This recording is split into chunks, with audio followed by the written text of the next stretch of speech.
wheels. Now the wheel, the mother of all inventions, it's something that hasn't been reinvented in 3000 years. Now why is that? Well, we took it upon ourselves to make a wheel that solves certain problems that people use today while using traditional wheels. Instead of having suspensions from the vehicle to the wheel itself, which is what most cars have nowadays, we decided to have springs in the wheel, inside the wheel itself, which can compress and absorb any irregularities in the terrain. On the side, I'm Siddharth. This is Sai, and I'm Akash. Okay. So problems with current solutions. Mainly the stuff that are faced with problems are wheelchairs and rovers. Rovers initially, they need a direct line of sight to maintain their sensor readings which are used for research. Because of the lack of suspension, they are not able to maintain that and they end up damaging their wheels by forcing to do so. And wheelchairs. People find it very difficult to navigate rough terrain due to the lack of suspension and causing discomfort to the person using the wheelchair. This is an image of it. So we set out to change that. We looked at some common and modern inspirations of wheels. So we looked at some designs of wheels which can climb walls, which can go on stairs. We looked at airless wheels designed by NASA, and we looked at some other research papers and proof of concepts and tried to make it a reality. So we got together online. We started making drawings in Zoom. We made CAD designs and everything. So this is our final wheel which we designed. So the way it works is we have a central piece which can support the entire wheel.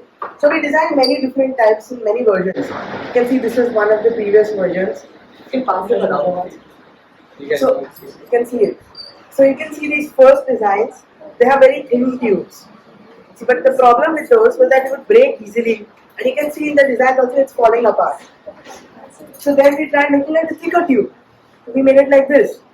But then we realized that it still requires a balance because this one, it doesn't provide supports in the corners. So if the wheel goes from the top, it's fine. On the sides, it faces a lot of problems. So in the end, we designed this. So we tested all of these in CAD only first. We made sure they can handle the loads, and we did stress testing in CAD, which basically simulates a real life environment and puts a load on the tire and sees how the material will perform. So the second part of our tire is the rubber pads part. So the way this works is that whenever the tire encounters a rock or any obstacle, this can compress inside and create space for that. So this allows it to go smoothly over any terrain, and even if there's bumpy surfaces, the pads can make way for it. So we tried out two main versions of this. So this one, as you can see, has 8 segments, and this one has 4 segments. The problem with this 4-segment one was that because the segments were so big, if the tire was on the segment, it would wobble sideways also. Because the springs aren't just limited to compression, they can also wobble. So then we came up with the 8-segment design, and this one works perfectly because there is a good ratio of solid parts and pads. So this allows the wheel to work in all terrains. Yeah, so potential applications. As I mentioned before, it's very useful for the rovers to maintain a direct line of sight to get the sensor readings that they use for research and rough terrains. And another interesting factor is it can survive those small punctures because it's airless. Even if it gets punctured, it can still keep moving on. You just have to take it out, but it can go past like a bed of nails probably. Another disclaimer is that our project is just a prototype. It's a proof of concept that can be used in various industrial applications. The diameter of this is 3 times less than your normal wheel. So we simulated the weight of the car that would act on this to 70 newtons. So that is the average amount. So we scaled everything down from an action size car to a small size model.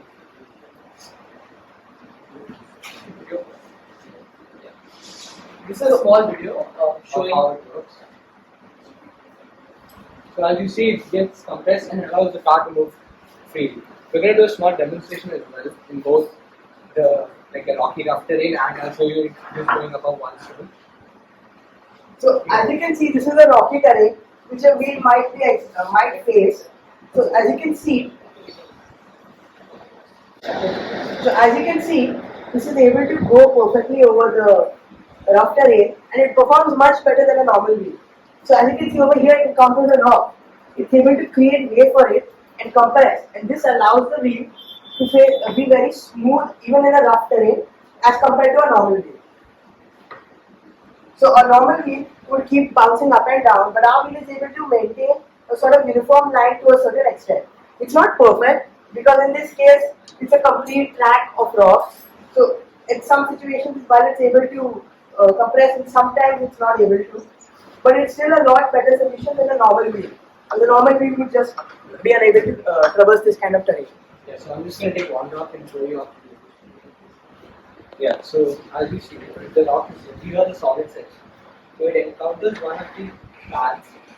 The pad pushes down on the rock, creating space and just keeping it over without meaning suspension or meaning stability of the wheel. So yeah. So, and it also performs very well on flat surface. So although it's designed for rough terrain, it doesn't mean it can only go on rough terrain. It still has the capability to move on smooth surfaces and any array of surfaces between smooth and rough. Nice.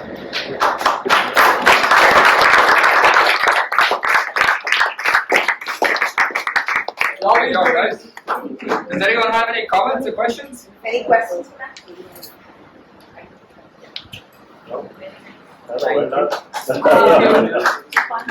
Yeah, it's really cool.